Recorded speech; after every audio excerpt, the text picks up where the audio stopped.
start recording. So here's the fancy new setup for anyone watching. They can probably see it.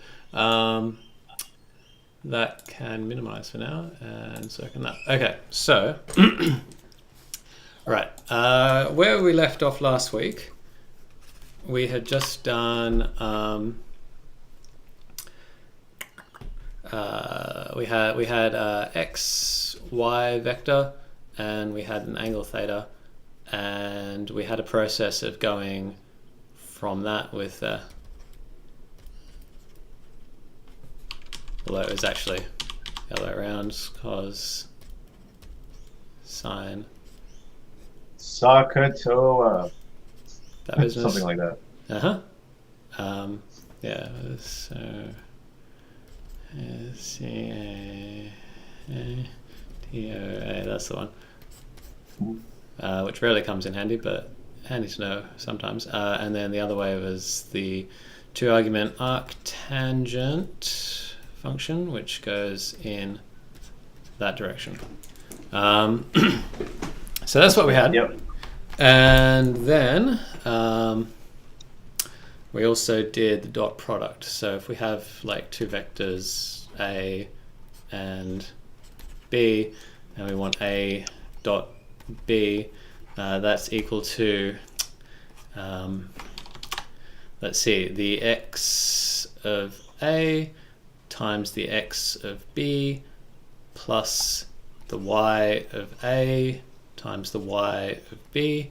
It's also equal to the I'm doing length with double bar. The length of A times the length of B, cosine of the angle between the two vectors, theta. Right, so that's everything we did last week-ish. Does that all make sense? Does that look familiar? Yeah, I mean, I remember arctan too, being how you got back from the vector and how everything is basically trying to reach the vectors. The dot product stuff, admittedly, I think that was in the tail end. Yeah. So, I mean, I can see what you're like. I can, the length of A, the length of B. I don't know why anymore, but I remember we talked about it. I remember the unit circle. I remember talking about the direction that we moved to find those angles or define those values. But I didn't actually review the video from last time, so it's still a little. That's yeah, right. So we have, and then we have a vector. We have the cosine is the x, and right. Sine is the y, and yes, and that gives us the unit vector for the angle theta. So let's see. So what I wanted to do, we'll get towards the sort of middle to endish bit. We'll get into the dot product again and sort of what we can do with this that's handy. One thing in particular that we'll get to is quite interesting, so we'll hang out for that.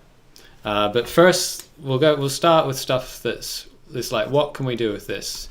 And so I have like some homework for this week, if you have time and you're keen. Yeah, no, this week is actually going to be a lot better than previous weeks. So it's going to be pretty simple, and what I'm going to do is like just throughout this hour. Have you got like a?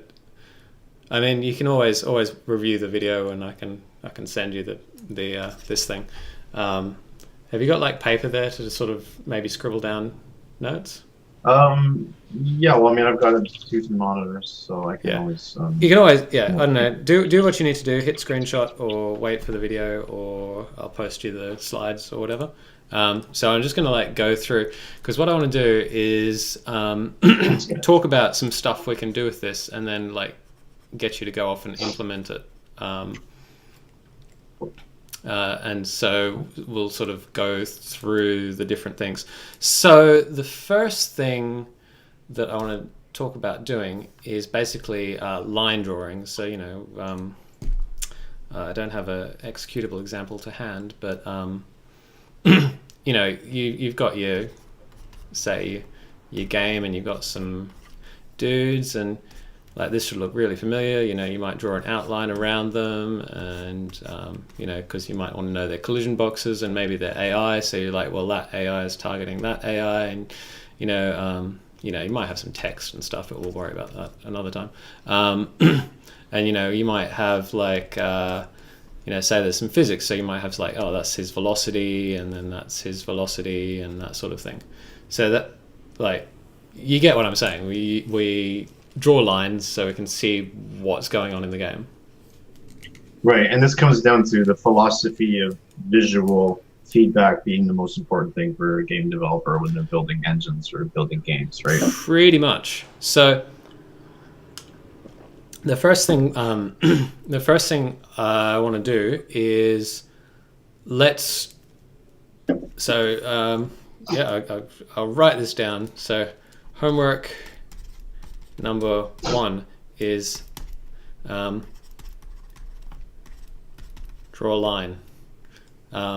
And I mean, you can always steal the code from this from River City Ransom, but it should be should be pretty straightforward. I should know it. So I know we're working in XNA. Here it is. So I have SpriteBatch.draw handy, and which version of this do we want? I think this one.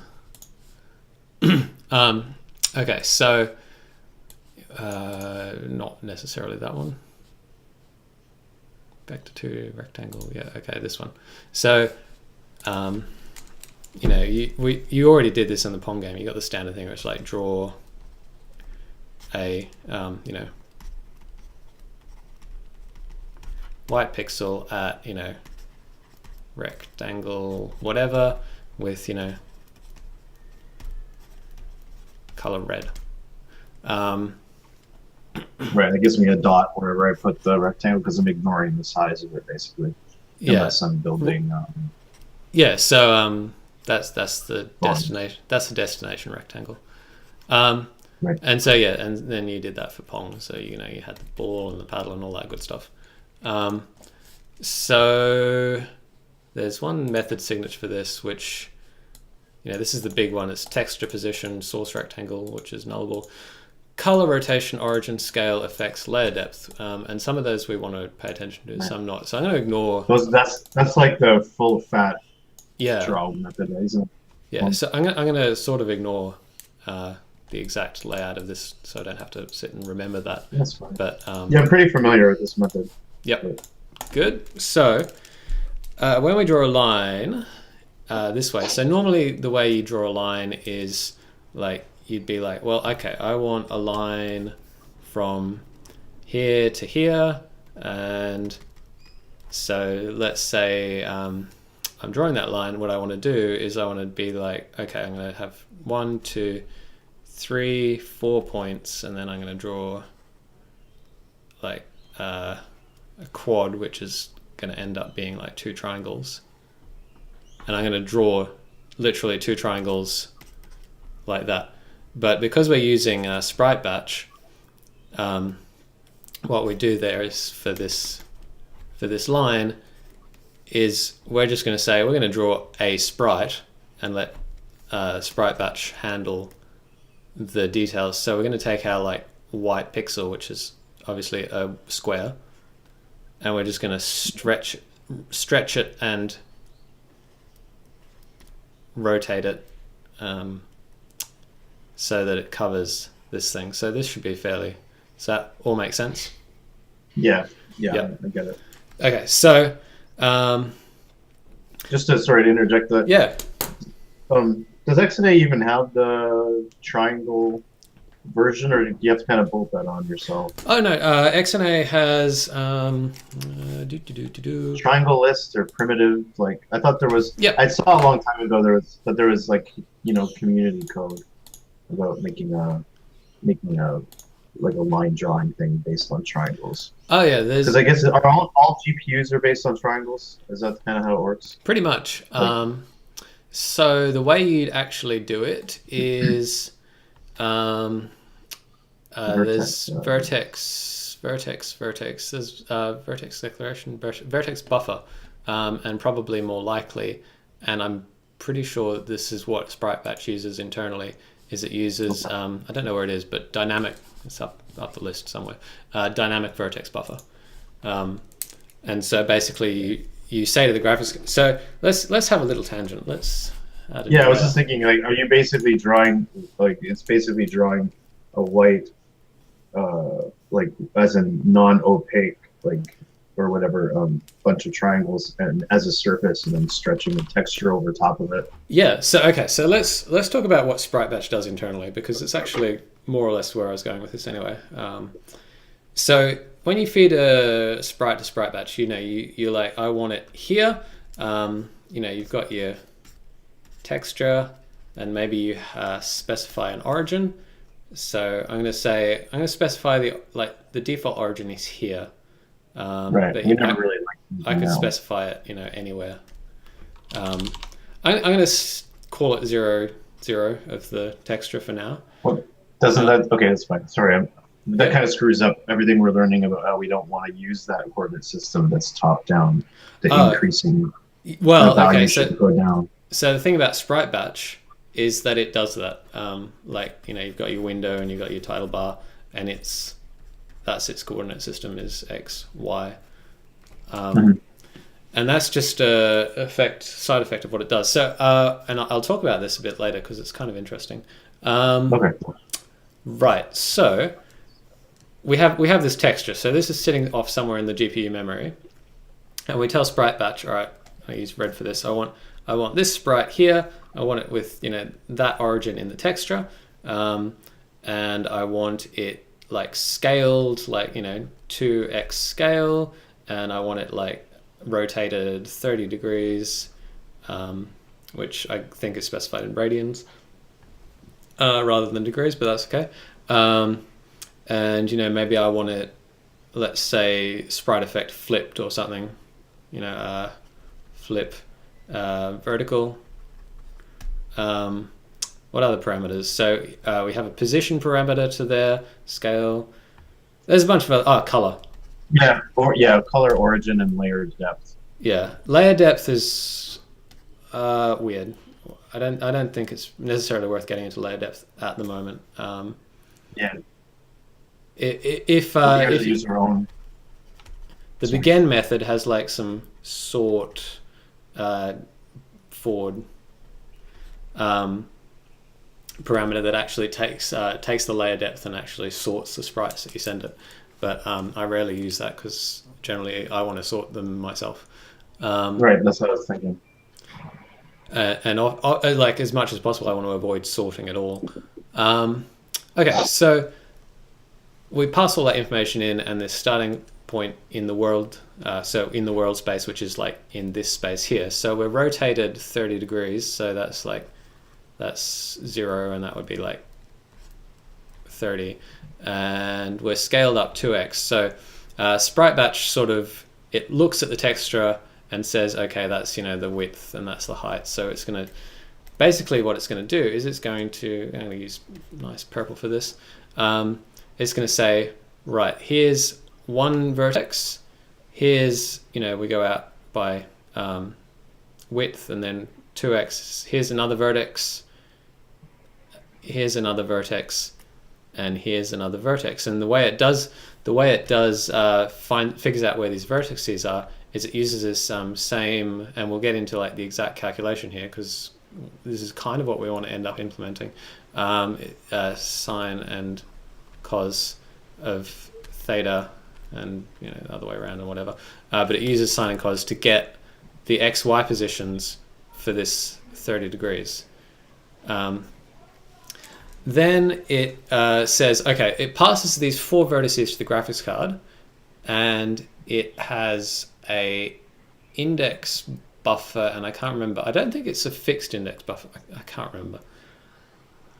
Tell me what you mean by index buffer. This is just Yep. indexes into what? Okay, so an index buffer indexes into these vertices. So, I mean, let's ignore the fact that this is probably wrong, or not exactly what XNA does, but let's say these vertices are 0, 1, 2, and 3.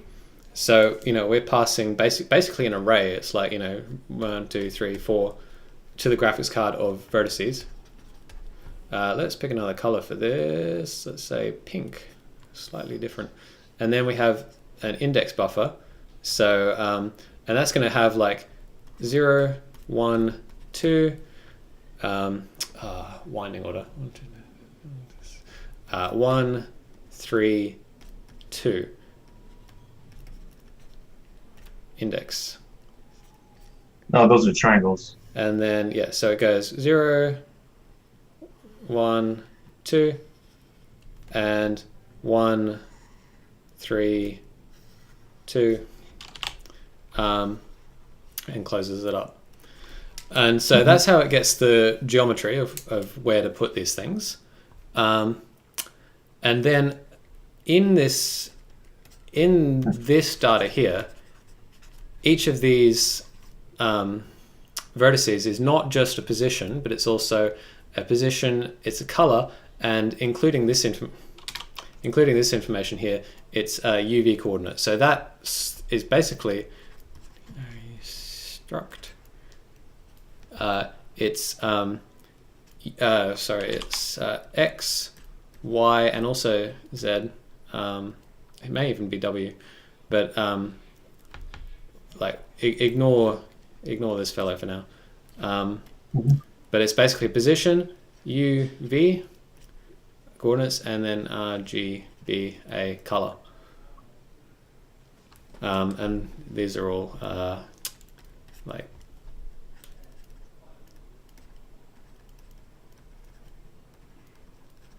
more or less, like you can actually change the types of these when you pass it, and that's so this struct here is what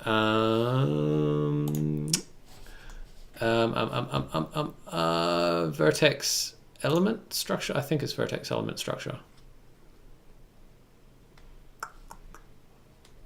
Input. I wasn't going to go into. Very helpful, isn't it? Yeah, I wasn't going to go into. Yeah, the XNA documentation is just atrocious. That's okay. Yeah, no, this is good background. I don't. Yeah, we have lots of time to get into the. Well, this in fact is probably the exact structure. So, vertex, position, color, texture. So this is exactly what we had there. We have a vertex that has a position, it's got a color, and it's got a texture, as in a texture coordinates, the U and the V. Right. And this is what it looks like. The public fields. It's got a color. It's got the X, Y, Z position and UV texture coordinates. And then it's got vertex declaration, and vertex declaration is of type vertex declaration. Vertex declaration. There's no link to that, but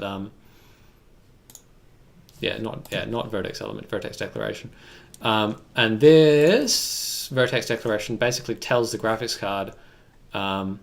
Vertex stride, number of bytes from one vertex to the next, for example. It basically tells the graphics card the layout of that structure, so that because the graphics card, when it gets this thing, it just gets like bytes, and you have to tell it what those bytes mean.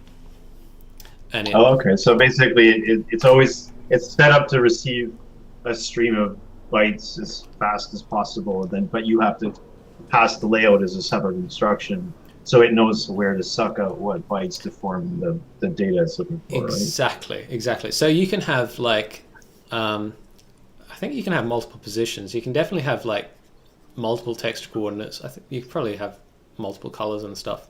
And then you get into I'm trying to remember where the HLSL documentation is. So then, like when you get into the shader code, there's the intrinsics, shader models versus. It's been a long time since I've been in this documentation. It's all changed. somewhere in the shader documentation, it'll tell you where it then, when you write a pixel shader, where it sucks in. Like it's like, I want to take the, position 0, sorry, not theta, position 0, and color 0. And so those are the little, if you look at like a pixel shader, you'll see like these things specified next to the arguments. Like it's like func, what is it? FLOA float 4, and then it's like foo, and then it's like color 0. And what that means is, that's where it gets sucked into in the pixel shader pipeline, for example, or the vertex shader pipeline. So that's how it does that mapping, is you basically declare the layout of this thing. Where were we? That makes all that stuff we did with sort of the retro effects make a lot more sense. We were bringing in the various vertice meshes and all those layouts, and he had a custom layout, but he was really just doing the same thing there, is defining the structure ahead of the big pile of data he was going to send. So that's cool. So this is the documentation I was looking for, and this tells us, what the registers are that you can suck stuff into. So you've got what is this? I'm guessing V is vertex position, temporary. No, oh yeah, these are input registers. Some of these constant floats, I think, are like globals, basically. But, you've got 8 texture coordinate registers. So there's your U and your V. Samplers is actually the texture data. Vertex shaders might actually make more sense to talk about there. So you can pass in 16 vertices to a vertex shader. Temporary registers, working memory, constant float registers, globals. Address register, I don't even know at the moment. Anyway, or is it V is? Yeah, anyway, this is sort of stuff you don't have to worry about. You just compile a shader and it's like, you've run out of registers. And it's like, oh, all right, we'll simplify it. All right. Anyway, so that's sort of how that mapping works. So anyway, rewinding a whole bunch. I'm drawing on the background. There we go. Okay, so rewinding a whole bunch. This U and the V, where that comes from, is this is like, how are we going to map, say we have a pixel shader and we're about to draw like a pixel here. How are we going to figure out where in this texture that pixel is? So it's going to be somewhere there.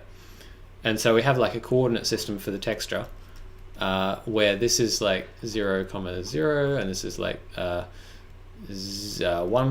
0, and this is 1, 1, and this is 0, 1, and so on. And so, this position here will be some interpolation of, this will be like point whatever. And so when you pass in these UVs, you say, okay, I want vertex 0 is going to have the texture coordinates 0, 0, and this is going to be 1, 0, and this is going to be 1, 1, and that's going to be 0, 1. And so then what happens is the graphics card will go, okay, I'm about to draw this pixel. Let's do a interpolation between these 3 points on the triangle and figure out where that is. So that'll be 0 point blah and 0 point blah, and it's gonna map onto where we want it to map, and that's how it figures out which bits of texture to pull in when it's drawing each individual pixel on the GPU. And so you can do like nifty effects. So if you can change the texture fetch mode to like say, I want a border here, or I want wrapping or something. So if I were to say, and you can sort of cheat this with SpriteBatch too, by changing the source rectangle. So if I have a source rectangle that's like that in my texture, what it ends up doing, it will pass in 0, 0.5 comma 0 and so on, so that it only gets half the texture, so we end up with like, you know, the eyeball here and like that side of the mouth. So that's how source rectangle works. But also, you know, if I specify a source rectangle that's like what haven't I used? Blue. If I specify a source rectangle that goes like out there, so this point here is going to end up, you know, passing into the UV coordinate. It's going to be like 2, 2. And so when it does its interpolation, it's going to end up like this, and we'll have a texture that's like smiley face, smiley face, smiley face, smiley face. And but that's related to wrapping, right? Like, because you decided, you told it to wrap or whatever. Exactly. So you can actually specify the wrapping mode. So in some cases, it'll just draw like this one here, and then it'll be like, it'll just fill out that with garbage. And then finally, speaking of garbage, yeah, I don't know why that's going on today. It sounded like a garbage truck, but it's I'm sure it is. Yeah, so this flip vertex, all this does is it changes the texture coordinates that get put in here. So rather than 0 being here, if we're like flip vertical, it's going to be 0, 1 here, and you know 1, 1 here, and so on. You get the idea, like 1, 0, and so on. And so that will end up, you know, flipping that texture, and it's going to, you know, draw like that. So that's how SpriteBatch draws its stuff. And so anyway, the bit that I wanted to focus on was, in particular, was this bit here, where it figured out like just the angle of the like where to put these vertices. Right. So let's see here. Where were we? So okay. First homework situation is basically, let's draw a line with SpriteBatch. And so now we've done all that, it's like, okay, we have a white pixel. This is a texture. It's got like 0, 0 to 1, 1. And we want to draw on this blue dotted line. So the first thing we want to do, this makes our life a whole lot easier, is we want to specify the origin of this texture as here. So that all of the mass, so if we rotate this, like, say that's 30 degrees, if we rotated that 30 degrees, well, that's actually going to be negative 30 degrees because we're, you know, in y is down, x is across coordinate system. But if we rotate that negative 30 degrees, you know, it's going to end up like that around this origin. And then, so... Oh, I see, yeah. Yeah, and we got... Right. Rather than like, otherwise we'd be drawing like a line like that if we kept the origin up in the top corner. Right. Okay, so that's the first thing. That just makes our life a whole lot easier. And then we want to like scale this so that it's the length of this line.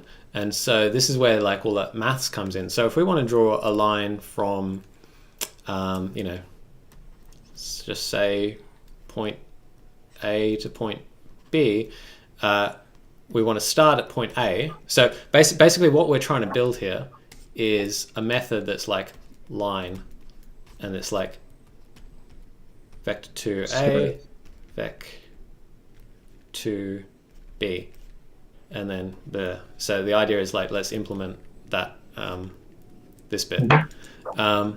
So we want to start at A, we want to take B and we want to figure out sort of what this vector from A to B is. So that's, you know, this vector, let's call it Q. Q is B minus A. Then we want to scale this, you know, this is 1 pixel, which is like awfully convenient for us. So we want to scale that by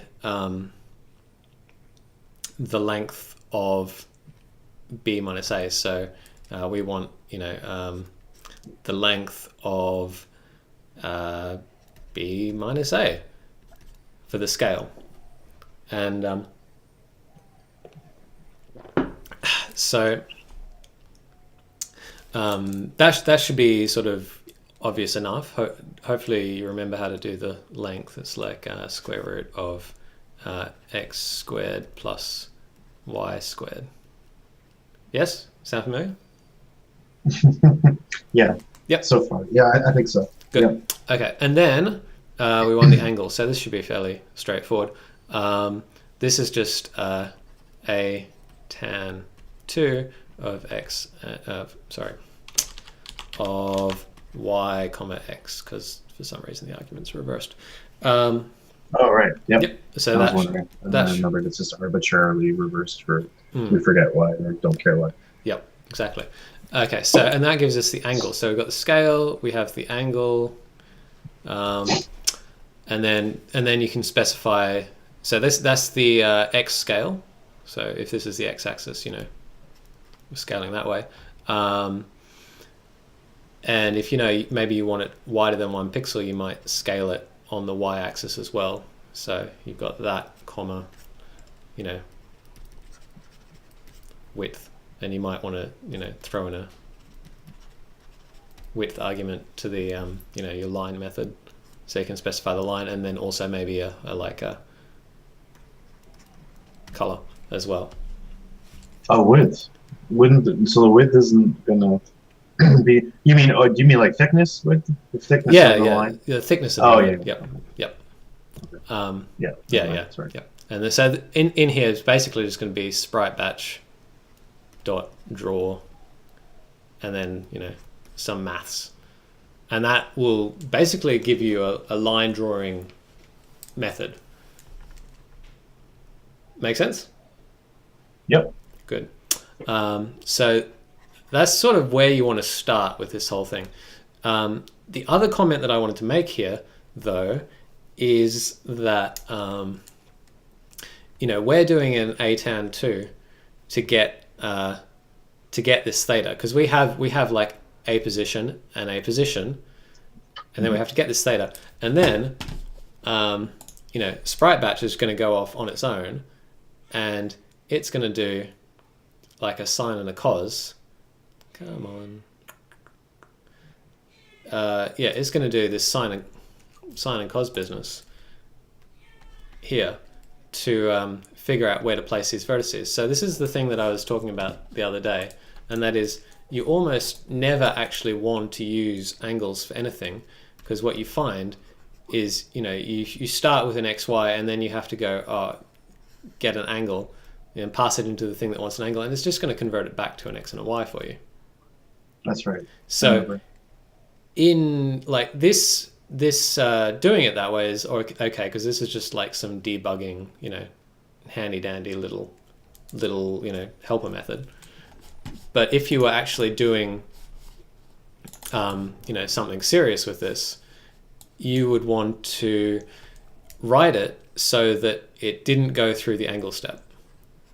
So the next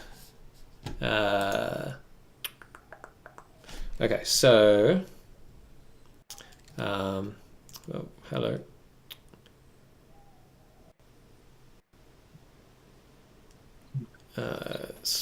Yeah. So my computer's absolutely chugging trying to encode all this video at once. It's great. Okay, so the next thing, so homework number 2, and we'll get into how to do this. So we have a method to draw lines, but in a real world situation where we're going to draw a line from like A to B, we'd much rather be doing this triangle business like that. And if we go that way, we can avoid having to calculate this angle completely. Okay? I'm not sure why. I mean, you still have to calculate the triangles, don't you? Yes, so what I'm going to talk about now is how we would do this. And so the homework here is basically to take our, line method and draw this shape, basically a box around this thing. So the idea is more or less calculate that vertex, that vertex, that vertex, and that vertex. And we still end up with, we'll have the same API, basically, the implementation will be vertices. So this might be, I don't know, like box line or something, and it's going to have, the same signature. It's going to be like, from vec2 A to vec2 B, and maybe some other stuff. So given A and B, draw these like purple things with the red outline there. And so the idea behind this is, can we figure out how to draw this thing without going through the angle? Because later on when we ditch, like, I mean, if you're really keen, you can go and read up all the documentation for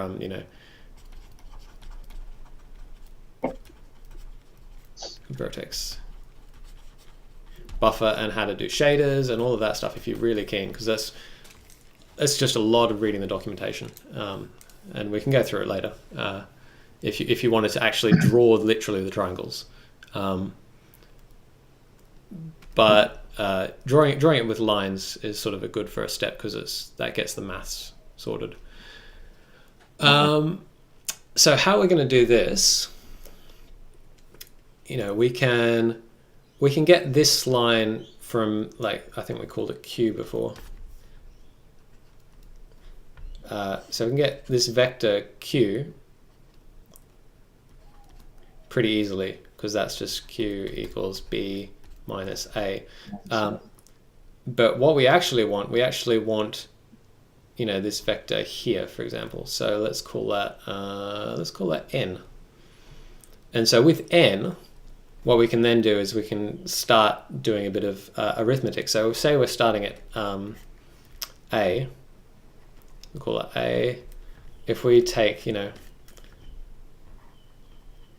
that's going to be N, and then we can take, that's going to be negative N, and then we change that color. So this can be Q's here.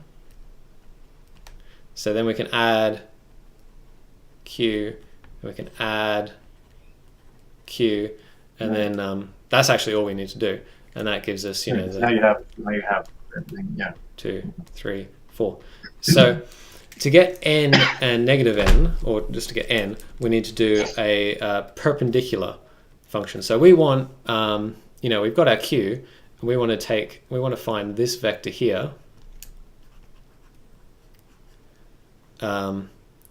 That's at right angles to Q, and so and this might be like N hat, because we're gonna need to normalize Q, normalize N, because this is just going to be the length of N is going to be arbitrary, because it's going to be like length of N equals yeah.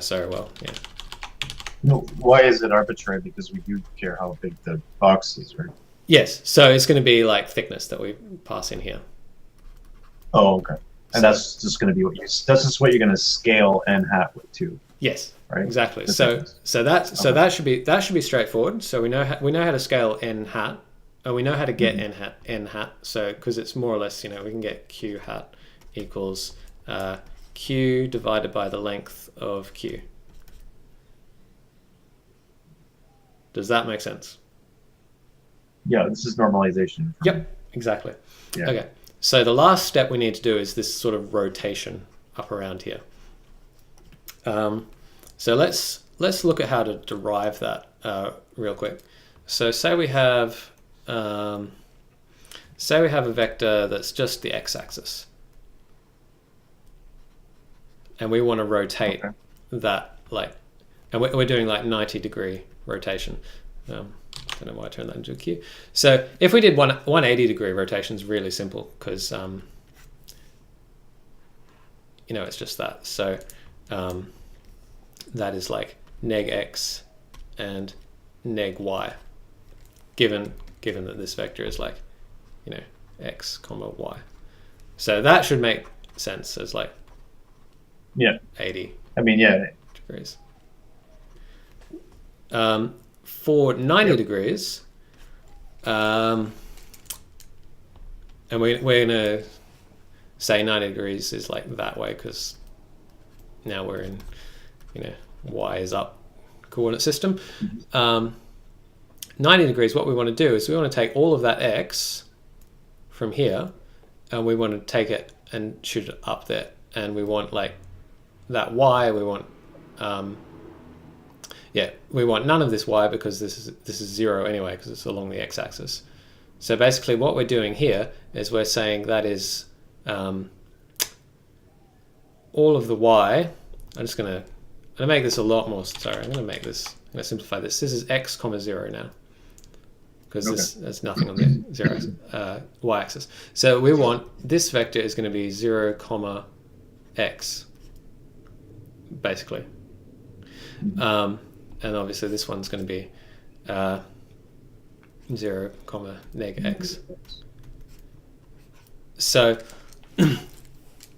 from this we know sort of what we're going to do with the x-axis. We're going to shove it into the y position and either negate it if we're going to 70 degrees here.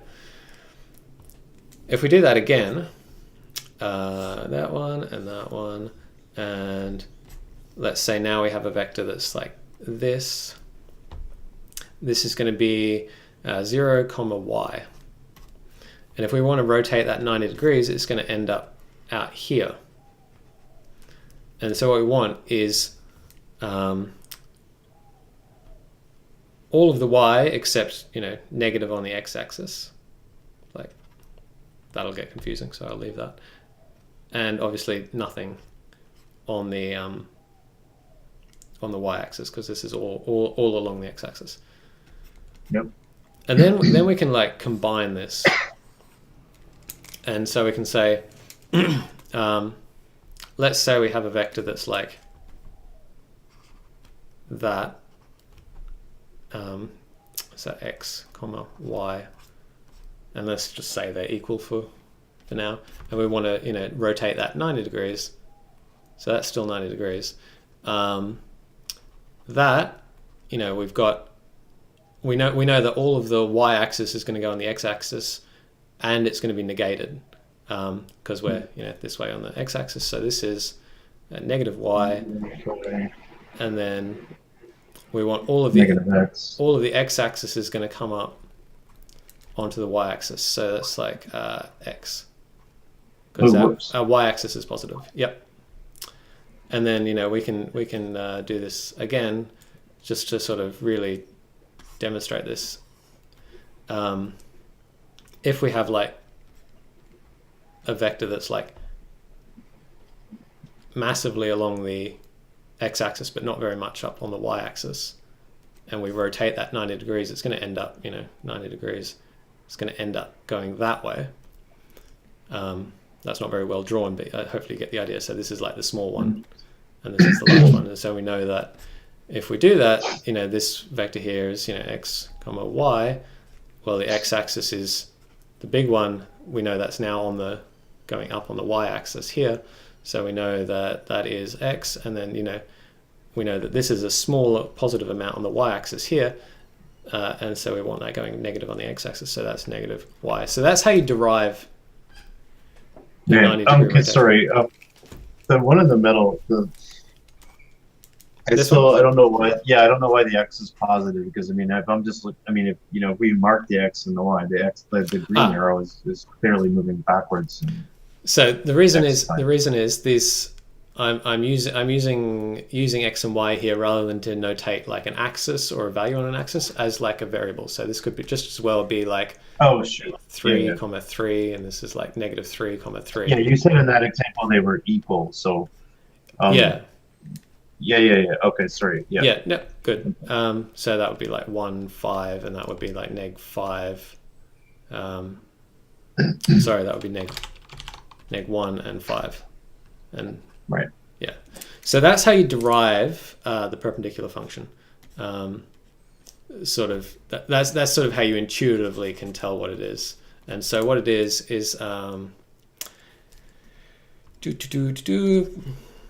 And it's only just convenient in our case, though, like because we're drawing a line that we can grab the perpendicular on the edge to make the corners, right? Like that's.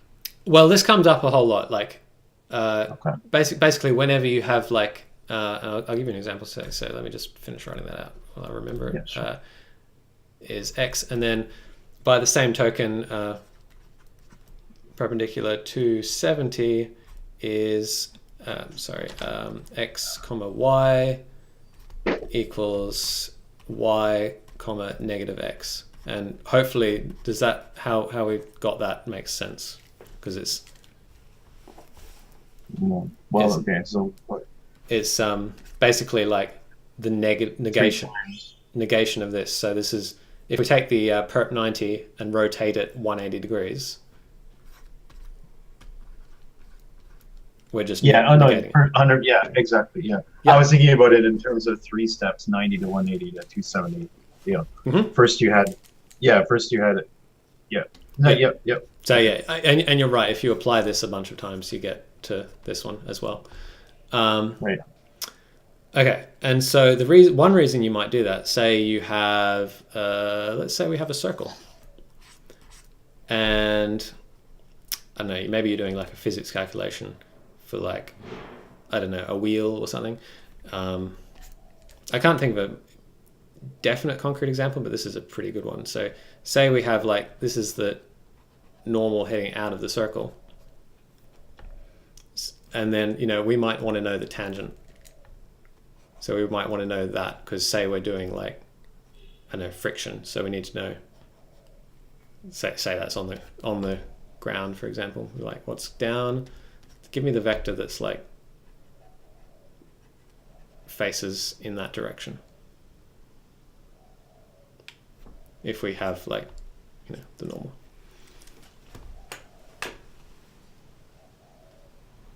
Yeah. Does that make sense? No. No. So this is one where, wait.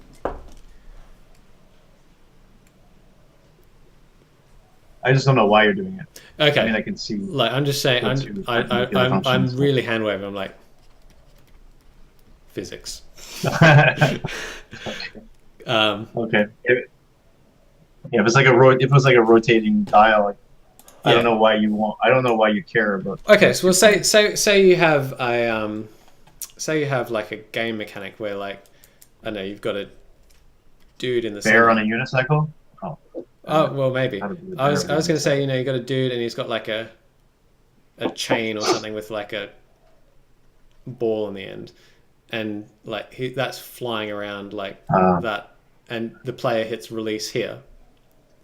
If you want to find out that vector there, by the time that gets to there, it's like whatever that is. Maybe that's how. It's like just rotate it 90 degrees and send it on its way. Right.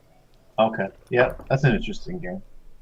It's almost like discus. Yeah. But then you hit something on the ground to move it. Okay. Yeah. Yep. So like, there's lots of uses for it, but anyway. So the point is like finding n from q is like a pretty simple one. So what was that? Like n equals, we'll call that thickness equals t. N equals t times negative perp you do it q divided by the length of q. It'll say because you're normalizing it. Yep. So and like, I mean, that's sort of a thing you can do just because it's the length. Like really, that's actually skipping a step because it's more like t equals t times perp q hat, and then q hat equals all that stuff. So that's how you get that's how you get this n, and then n minus is obviously very obvious. So, and then you get 4 points, and then you can draw this sort of box around the line, And So the GPU is always going to close that for you. okay, so what I'm saying here is we're just going to draw these lines ourselves with our line function we did in the last step. Yeah, I'm just curious how to close it. On the GPU, let's go back to our GPU slide because no, I'm stupid. No, we don't. At this point, we already have 4 points. We just draw 4 lines between each one. yeah, Yeah. on the GPU, when you pass in an index buffer, and strictly speaking, you don't even need an index buffer. There's like 3 modes. There's I can't remember what the first one's called. It's like triangles. Sorry. Triangles something. And then there's, try strip. And then try fan. And so this just depends on... Okay, so, and yeah, so that's right. Index triangles. So index triangles is what we were talking about before, and it has an index buffer. Triangle strip, you pass in triangle 0, triangle 1, triangle, 2, 3, 4, 5. The GPU will go, all right, 0, 1, 2, 1, 2, 3, 2, 3, 4, and 3, 4, 5.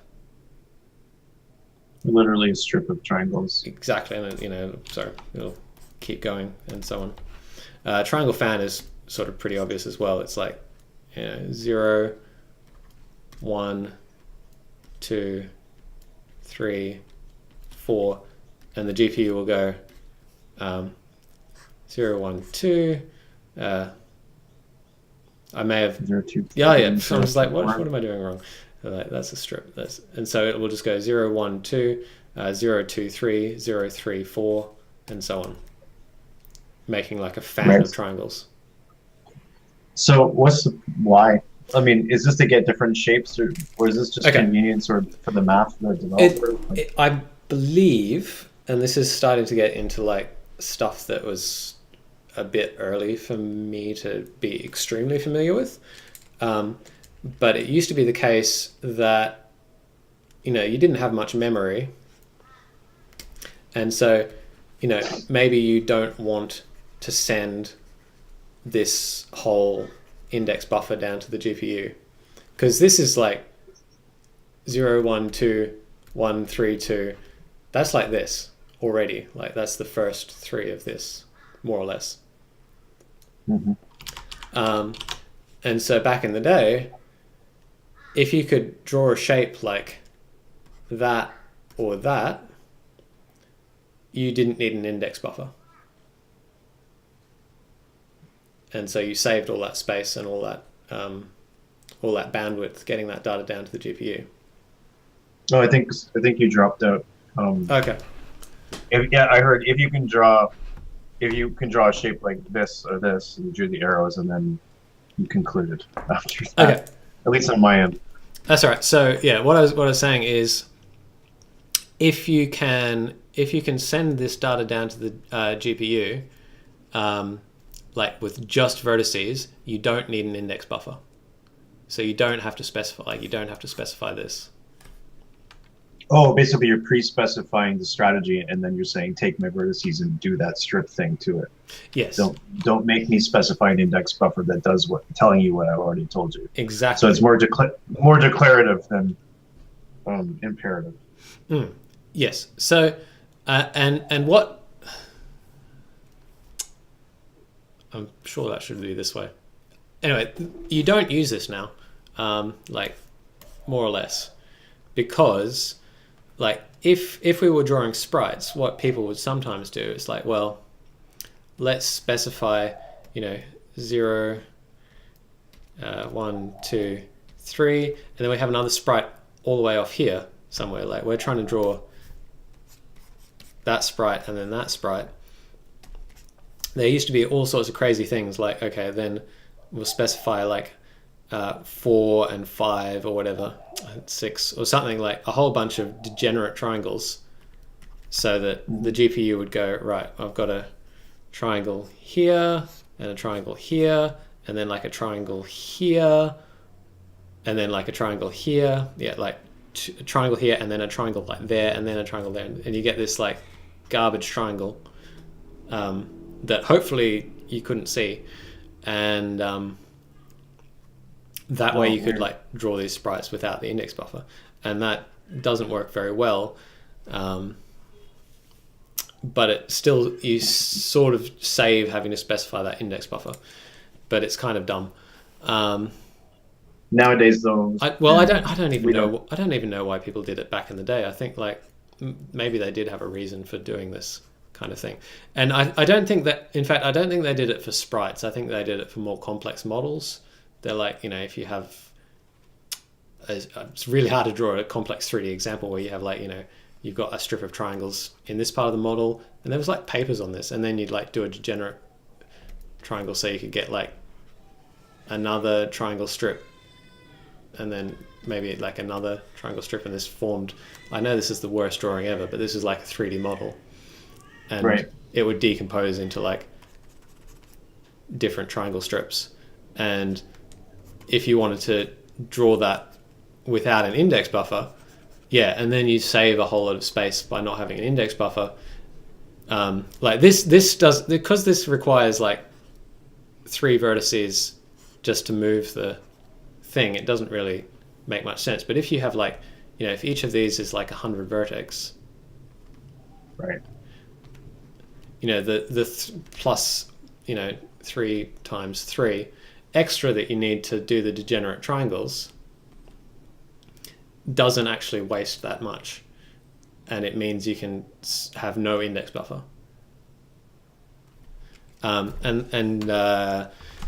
There's some old triangulators that would take a model and be like, all right, here's one strip, here's another strip, here's another strip, and then you can send it to the GPU like that. These days, I'm pretty sure everyone just uses indexes because they're cheap, relatively speaking, and like the amount of data in each of these vertices is huge. And degenerate triangles are a problem, and what else? There's a bunch of reasons why you'd want to use index buffers, typically speaking. Okay. And so these, I'm sure people come up with uses for them, but like this is now in the realm of like hardcore GPU optimization, right? And this is always the default. Interesting. Yeah. So. And then, there's an API somewhere in there that says, it's probably not even worth looking for. Maybe in a different episode, anyway. Yeah. Episode 602. So there's one last thing I wanted to talk about, and that's winding order. So you might have seen this. I've heard of it. I don't know it. But... So if we have a triangle that goes 0, 1, 2, the winding order is like that. Oh, sure. So that's what's that? That is counterclockwise, and then it's 1, 2, 3 goes like that, and that's clockwise, and then 2, 3, 4 that would actually be counterclockwise, and so on. That's why this triangle is like, ignore that because it's not. Do they? So this follows the regular thing where they always change. So when you're doing a triangle strip, this is like one of the hacks that GPUs do. Is they account for the fact that every single triangle it flips. When you're specifying by index, you generally want to keep the same winding order because that's how like the GPU knows which direction the triangle is. And so the reason that you do this. I think I need a new sheet for this. The reason that you do this, is that let's say we have a cube, and in fact let's pretend this cube does not. Let's just draw a cube, and then you've got some triangles, and then like behind this, it's really confusing. I'm going to do it this way. And say we specified all of our winding orders, like this is the front of the cube, and it's like that, and sorry, that's clockwise. For some reason, counterclockwise seems to be popular. So all of the winding orders are like counterclockwise. How do we, maybe this is later, but how do you specify per triangle? That's just the order in the index buffer. So it's basically, it will be, if it's counterclockwise, this is going to be 0, this is going to be 1, and this is going to be 2. If it were clockwise, right, it would be like 0, 1, 2. Okay, so, but in this case with the index, though, like you're not changing it. You're not. It's not dithering. You're not saying counterclockwise, clockwise, counterclockwise, clockwise. No. So this, in this case, this is the index buffer case. So, our index. In the index buffer case, it's always the same. Yeah, so it stays the same, and then so on. Okay, cool. I thought maybe there was another buffer or some kind of like dithering where you'd specify all the flips at a different. Yeah. So that's the thing about GPU stuff is it gets like it tries to do things with as little data as possible. So like is minimally specified. So this is like the front of the cube. It might have made more sense if I drew it like that. But let's say then let's ignore this face and let's say what does the cube look like if we take away these 6 triangles? And it's like, okay, we have another cube that's another 6 triangles that are there. Sorry, horrendous drawing. So hopefully this is making sense. So this orange faces there, and then they would have their own triangles like, let's make this really clear because it's very confusing, this diagram. So we're getting rid of the front stuff, and I'm just going to scribble over it like this. So this is the back of the cube. Yeah. And then we have like triangles here, here, and here. And what you find is that because we're looking at the back of these, they're like flipped over. If we're looking from the front, all of these winding orders end up being clockwise. This is really hard to show without like a cube. Well, without like an interactive demo. Anyway, they all end up being clockwise when you're looking at them from the front. So if we're, we've taken our cube there and we're looking at it like that way, what ends up happening is all of the back faces, because of the way we specified it, all of the back faces have their winding orders going clockwise. And so if I try and break this down further, let's say we have a single triangle in 3D space, and I'm going to get my really good, art skills. I'm going to like give it a shadow and stuff. It's like, and it's sitting on like a plane. So, it's like,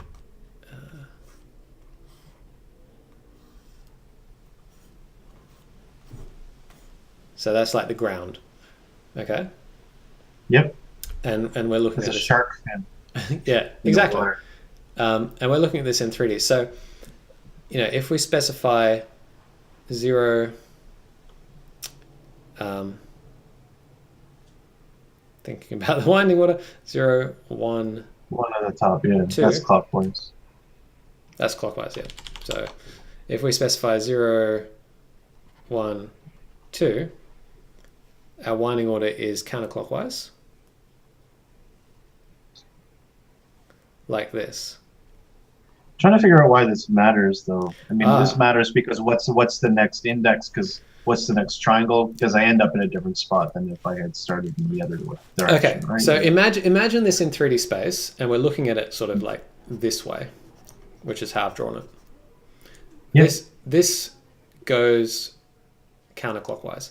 But if I were to, stand on the other side and look Rotate that way the at this exact same shape, hopefully you can visualize the fact that now this winding order goes clockwise.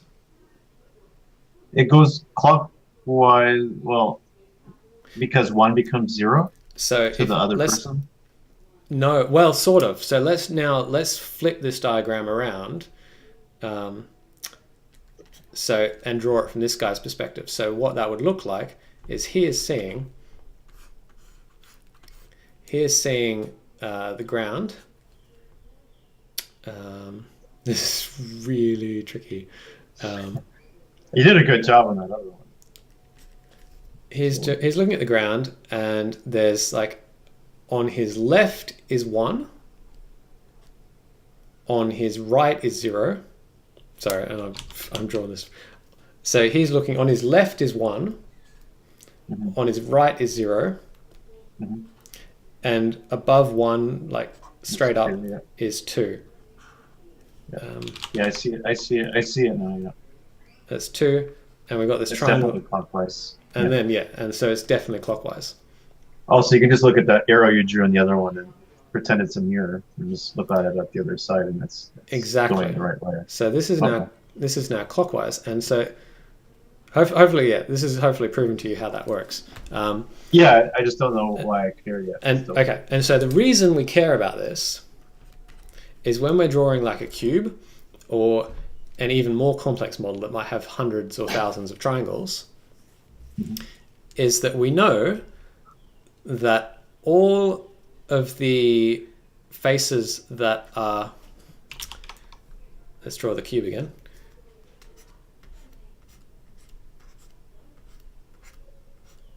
All of the faces that are pointed out towards the world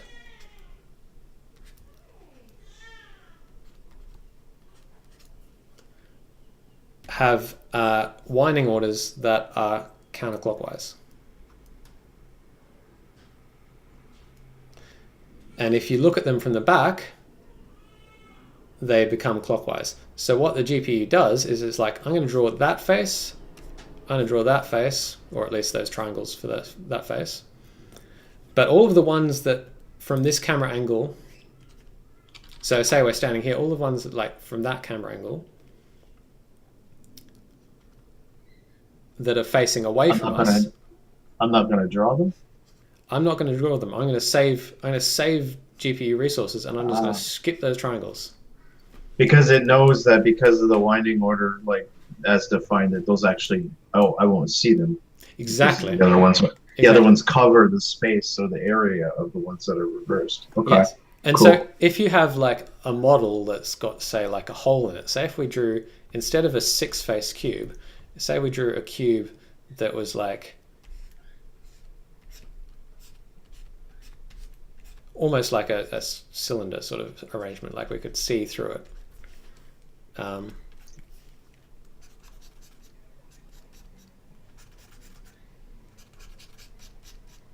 If we wanted to draw this shape that had a hole like straight through it, and we wanted to actually see these faces, what we do is we actually have to specify to the GPU the cull mode. And basically force it to draw them, or exactly. Can I search this?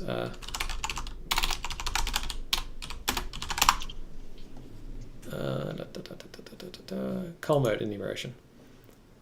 And so, and then you send this to the GPU, and so cull clockwise face, cull counterclockwise face, and do not cull back faces. So this cool. This is what backface culling does. And the reason you care about it is when you're, say, drawing sprites, this is still on, like this still exists.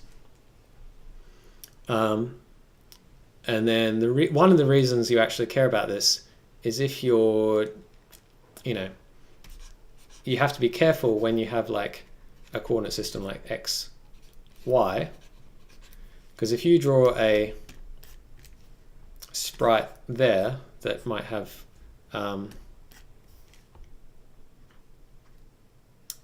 some counterclockwise faces, if you suddenly like flip this coordinate system around so that it's like that, then you end up in a situation where this gets flipped as well, and that goes to the top.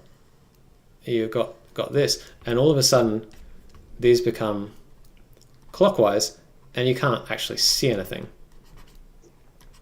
So what you have to do when you go to render it is you have to go to the GPU and say, can you please, instead of culling the clockwise faces, can you please cull the counterclockwise faces?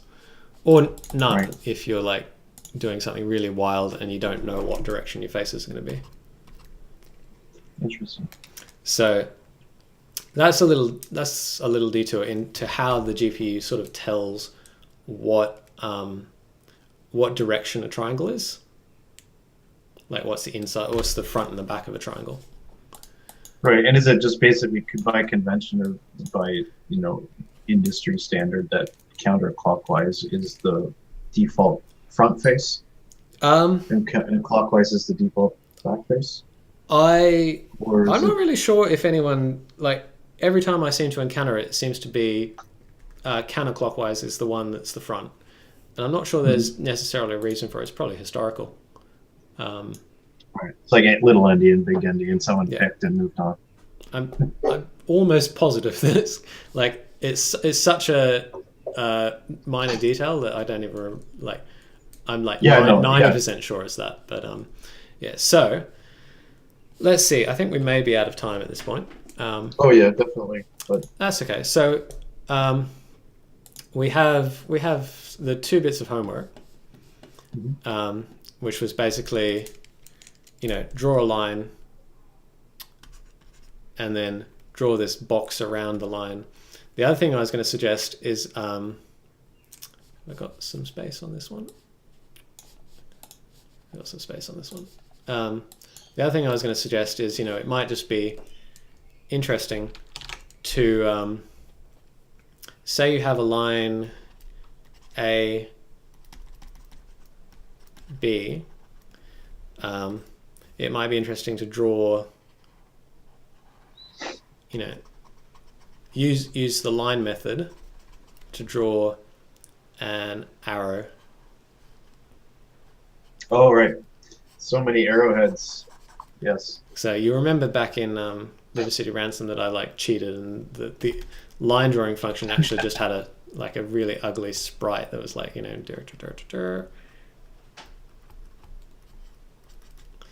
that like I just slapped on the end for an arrow, but you can also use lines to draw the arrowhead, and the reason so that would be like arrow v2a and v2b and so on.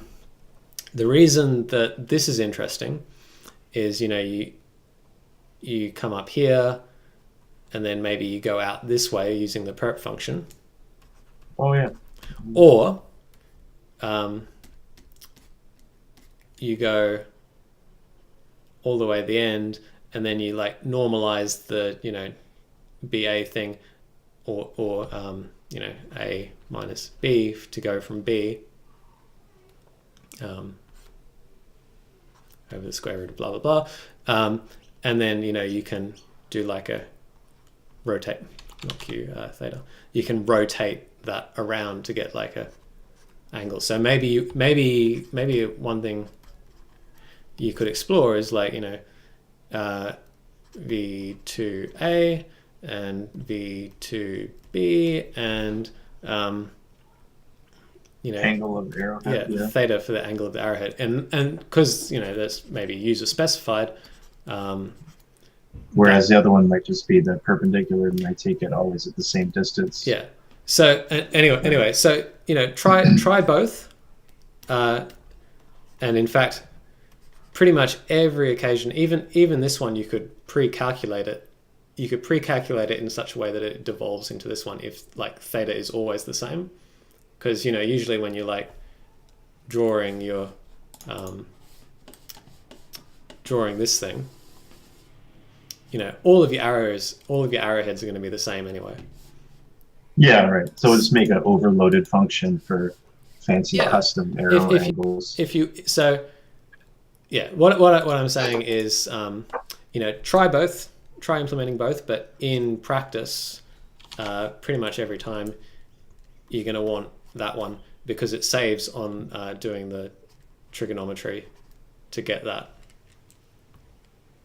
Right. Yeah. Because why are we going to an angle? We have to bring it back anyway, and extra work. And we can just make it with lines. So that should be fairly simple, and then like just do like mouse input. So I don't know, you know, click once here and click once there, and oh bang, it's an arrow, or it's a line, or it's the box thing, and I don't know, change modes.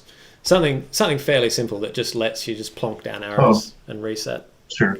Okay. And that should be fairly straightforward. And I was going to talk about, and we didn't get to it, so maybe we'll talk about it next time. And it's in that document. It's the scalar projection and the vector projection, which, you know, as you can see, uses like a dot product here, and a dot product, and that will get into more detail about why you might want to have the dot product, because it's very handy for once you start using it in formulas like that. Yeah, the dot product is the thing I think I have the least grasp on, so it's probably good that we're going to wait a bit for that. Yeah, and I think we'll have to review the previous video because I was barely hanging on at that point. That's okay. One of the reasons that I want to do like line drawing stuff is so that you know, once we get into that, we can actually say, all right, same situation. I'll give you some formulas and get you to actually. So that you understand them and understand how they get used in practice. Yeah, that's great. Implement those formulas and just build like a little app that you can explore. Because that's another way that's really handy is like if you, you know, click and try these things out and see them in action, it starts to really sink in how these things work. Yeah, that's really the way, that's the way you get from math to intuitive visual. Exactly. Understanding. Alrighty, cool. Let's call that. So cool. Start Thank recording. you.